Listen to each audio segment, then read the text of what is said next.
آج ہمارے قوم کے جو بڑے پیسے والے لوگ اور بڑے خوشحال لوگ ہیں اپنے بچوں کو ان کانوینٹ اسکولوں میں پڑھا رہے ہیں. وہاں 20-20 سال کی 18-18 سال کی لڑکیاں 12th میں پڑھنے والی 8 میں پڑھنے والی ہائی اسکول میں پڑھنے والی اسکرٹ پہن کر کے گھوم رہی ہیں. کوئی ایجوکیشن چل رہی ہے, لڑکا لڑکی ساتھ میں پڑھ رہے ہیں اور ان کانوینٹ اسکولوں میں قدم قدم پر ان کو اسلام کے خلاف اور محمد رسول اللہ کے خلاف اور دین کے خلاف زہر ان کے دماغوں میں بھرا جا رہا ہے. میرے پیارے ساتھیوں, ان حالات میں کیا ہم یہ کہنے میں ہم غلط نہیں ہیں کہ آج ہمیں دین کی طرف پھر سے پلٹنے کی ضرورت ہے.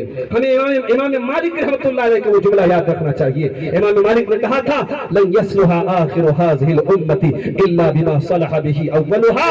اس امت میں بعد میں آنے والے لوگ کامیاب نہیں ہو سکتے, ان کی کامیابی کا کوئی دوسرا فارمولا نہیں ہے جس چیز سے پہلے کے لوگ کامیاب ہوئے. صحابہ کرام کو دیکھو میرے بھائیوں, بکری چرانے والے اور عرب کے صحراؤں میں بدو کہلانے والے دنیا کے تخت و تاج کے مالک بن گئے. قیصر و کسریٰ کی حکومتوں کو اپنے پیروں تلے رونپ دیا. اور شاعر کہتا ہے خود نہ تھے جو راہ پر اوروں کے رہبر بن گئے, کیا نظر تھی جس نے مردوں کو مسیحا کر دیا. میرے بھائیوں, وہ صحابہ کرام کی کامیابی کا نسخہ یہی رب کا قرآن اور یہی مصطفیٰ کا فرمان اور یہی کتاب و سنت کا منہج تھا. میرے نوجوان بھائیوں, اپنی آنے والی نسلوں کو ارتداد کے فتنے سے بچاؤ. میرے بھائیوں یاد رکھو, یہ سال میں ایک جلسہ کرا لینا کافی نہیں اپنی بیٹیوں کو ارتداد سے بچانے کے لیے. معاف کرنا, یہ چند کتابیں پڑھا لینے سے اور چند پروگرام کرا لینے سے قوم کی بچیوں کو اس زہر سے نکال لینا آسان کام نہیں ہے. بڑی پلاننگ کے ساتھ کام کرنا پڑے گا, مسلسل محنت کرنی پڑے گی. ہر مسجد میں جمعہ کی نماز جہاں ہوتی ہے خواتین کا انتظام کرنا پڑے گا. گھر گھر میں عورتوں کے دروس کے حلقے قائم کرنے پڑیں گے.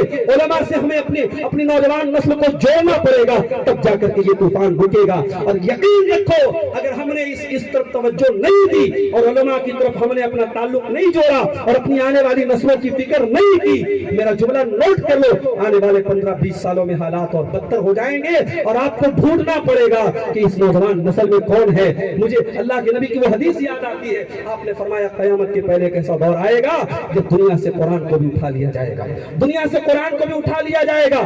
حتی طبقہ طوائف من الناس, یہاں تک کہ کچھ بوڑھے بوڑھی لوگ بچیں گے, کچھ بڈھے بڈھی بچیں گے اور وہ بھی اسلام کو کتنا فالو کریں گے, کہیں گے ادرکنا الناس علی هذه الکلمہ, ہم نے لوگوں کو لا الہ الا اللہ پڑھتے ہوئے دیکھا تو ہم بھی پڑھ رہے ہیں. یعنی نوجوان نسل تو پوری کی پوری برباد ہو چکی ہوگی. بوڑھے لوگ بھی جو بچیں گے وہ دیکھا دیکھی والے مسلمان ہوں گے, اسلام کی ان کو کوئی نالج نہیں ہوگی. یہ سب سے بڑا فتنہ اس دور کا شبہات کا فتنہ ہے میرے بھائیوں. اور آگے بڑھیں, شہوتوں کا فتنہ. شہوتوں کا فتنہ آج نوجوانوں کو سوشل میڈیا کے ذریعے اور ہماری بیٹیوں کو, ہماری قوم کی بہنوں کو آج فیس بک اور انسٹاگرام اور ان تمام سوشل میڈیا کے پلیٹ فارموں کے ذریعے آج بے حیائی کے کس دلدل تک پہنچا دیا گیا میرے بھائیوں, آپ تصور نہیں کر سکتے. آپ سوچ نہیں سکتے یہ قوم کہاں تک پہنچ چکی ہے.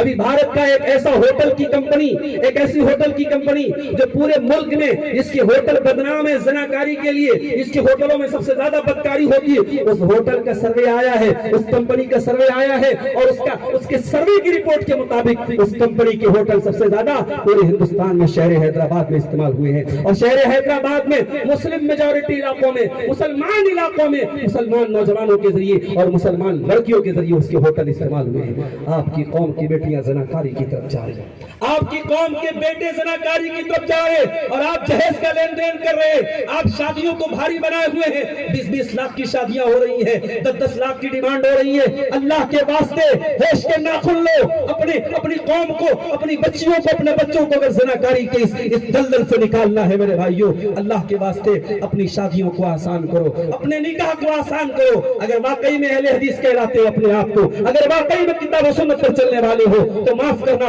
صرف سینے پر ہاتھ باندھنے کا نام اہل حدیث نہیں ہے, صرف رفع الیدین کرنے کا نام اہل حدیث نہیں ہے, صرف 8 رکعت تراویح پڑھنے کا نام اہل حدیث نہیں ہے. معاف کرنا, اہل حدیث وہ ہے جس کی گفتار میں, جس کے کردار میں, جس کی رفتار میں, جس کی تجارت میں, جس کے شادی بیاہ میں, جس کے لین دین میں, جس کے زندگی کے تمام معاملات میں کتاب و سنت رچ بس جائے, جس کی شادی بیاہ کتاب و سنت کے مطابق ہو, جس کا لین دین قرآن و سنت کے مطابق ہو. میرے بھائیوں, آج شہوتوں کا فتنہ ہمارے نوجوانوں کو برباد کر رہا ہے.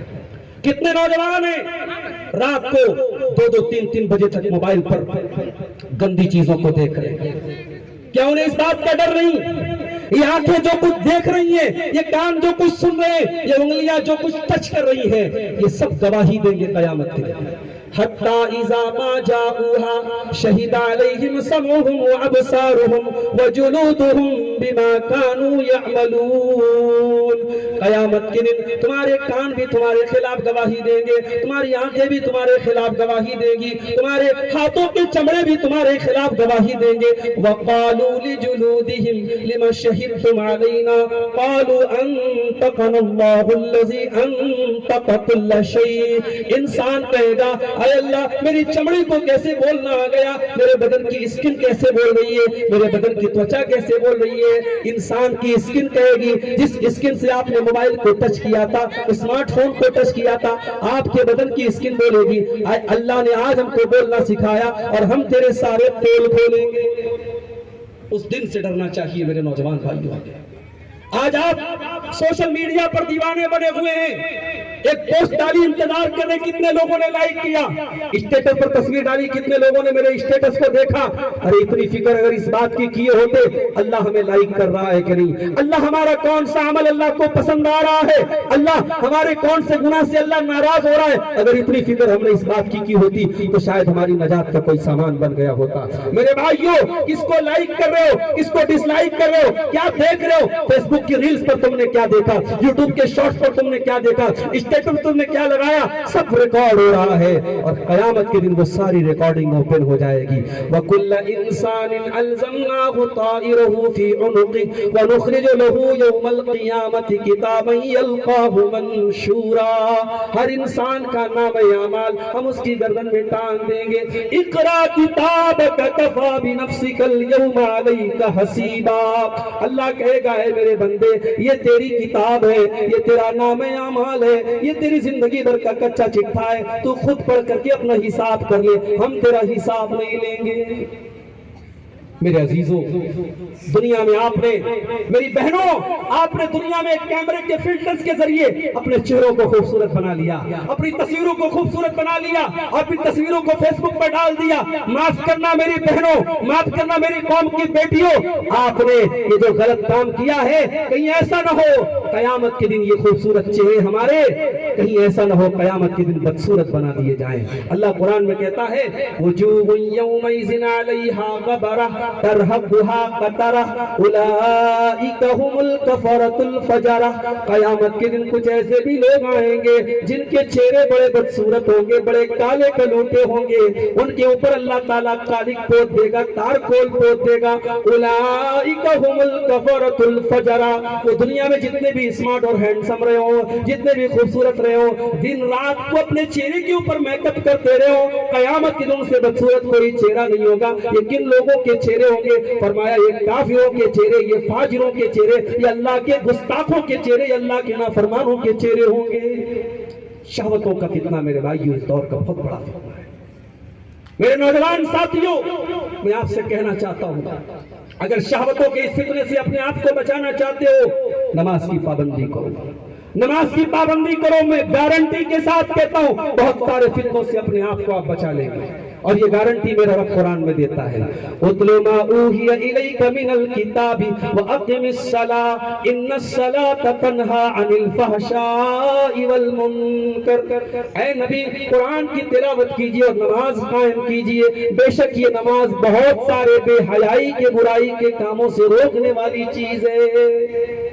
آپ نماز کی پابندی کرو میرے نوجوان ساتھیوں، آپ غور کریں گے آپ کی زندگی سے بہت ساری غلط چیزیں آٹومیٹک نکلتی چلی جائیں گی۔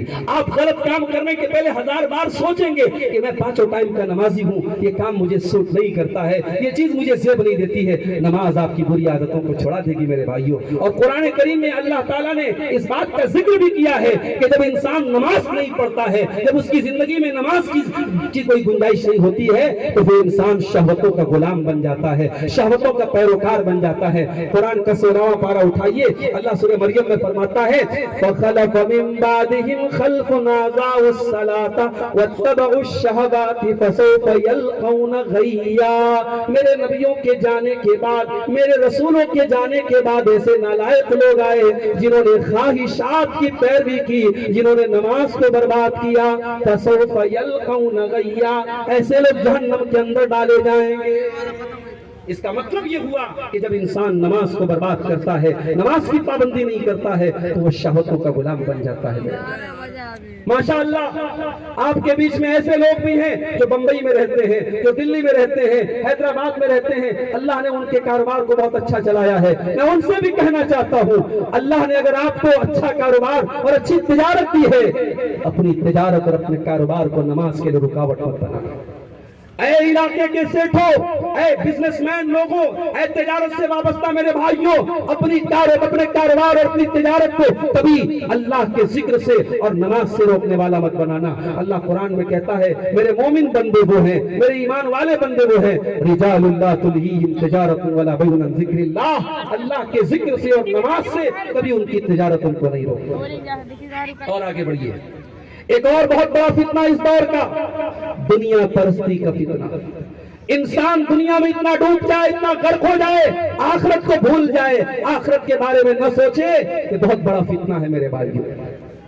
اللہ کے نبی جمعہ کا خطبہ دے رہے تھے، منبر پر آپ جمعہ کا خطبہ دے رہے تھے، آپ کے نواسے حضرت حسن و حسین لال رنگ کا سرخ رنگ کا کرتا پہنے پھسلتے ہوئے گرتے ہوئے پڑتے ہوئے مسجد میں چلے آ رہے ہیں۔ اللہ کے نبی کی نظر اپنے نواسوں پر پڑی۔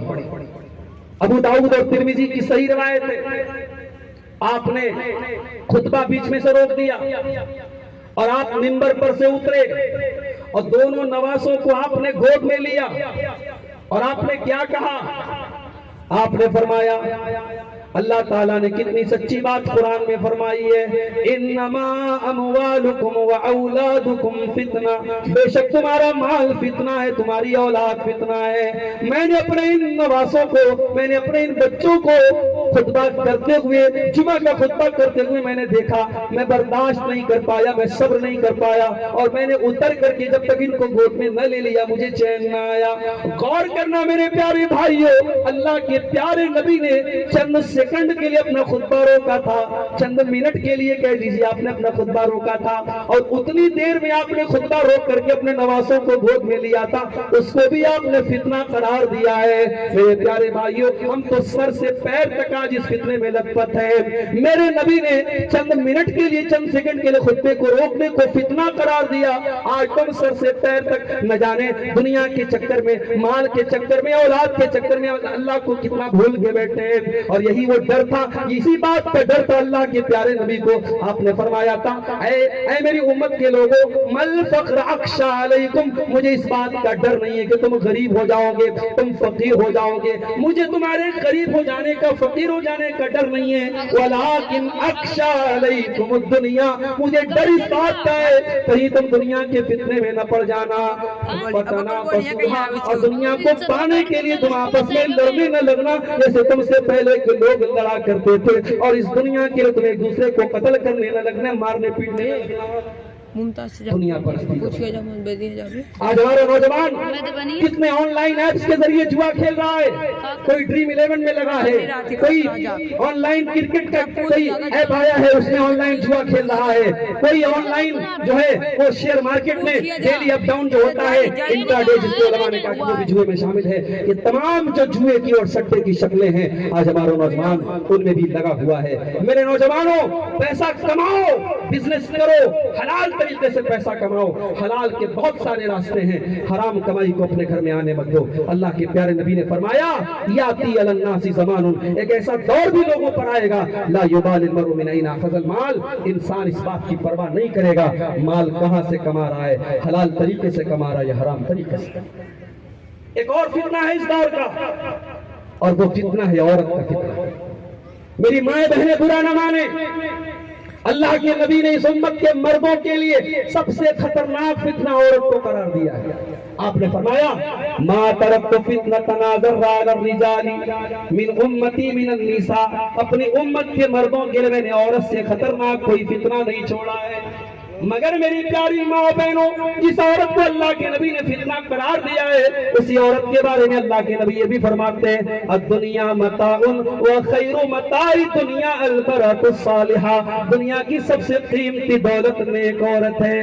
پتہ یہ چلا اگر یہ عورت دیندار ہو جائے، اگر یہ عورت حضرت عائشہ کے نقش قدم پہ چلنے والی بن جائے، یہ حضرت مریم کی طرف پاک دامن بن جائے، یہ حضرت فاطمہ کی طرف پردہ کرنے والی بن جائے، یہ حضرت خدیجہ کی طرح اپنے شوہر کے لیے قربانی دینے والی بن جائے، یہ حضرت فاطمہ کی طرح ایک نیک ماں بن جائے، یہ حضرت زینب کی طرح مسکینوں اور غریبوں کی مدد کرنے والی بن جائے، یہ حضرت حفصہ کی طرح رات رات میں تہجد پڑھنے والی بن جائے، یہ حضرت ام حبیبہ کی طرح سنت اور نوافل کی پابندی کرنے والی بن جائے، یہ حضرت ام سلمہ کی طرح دین سیکھنے والی بن جائے، اگر یہ عورت اپنے نبی کی بیویوں کے نقش قدم پہ چلنے لگے تو اس کا کیا کہنا، اس سے بڑی تو کوئی دولت ہی نہیں ہے۔ اللہ کے پیارے نبی فرماتے ہیں لِيَتَّخِذَ أَحَدُكُمْ قَلْبًا شَاكِرًا وَلِسَانًا ذَاكِرًا وَزَوْجَةً مُؤْمِنَةً تُعِينُهُ عَلَى أَمْرِ الْآخِرَةِ۔ دنیا کی تین دولتیں سب سے بڑی دولت ہے، انسان کے اندر ایسا دل پیدا ہو جائے جو اللہ کا شکریہ ادا کرے،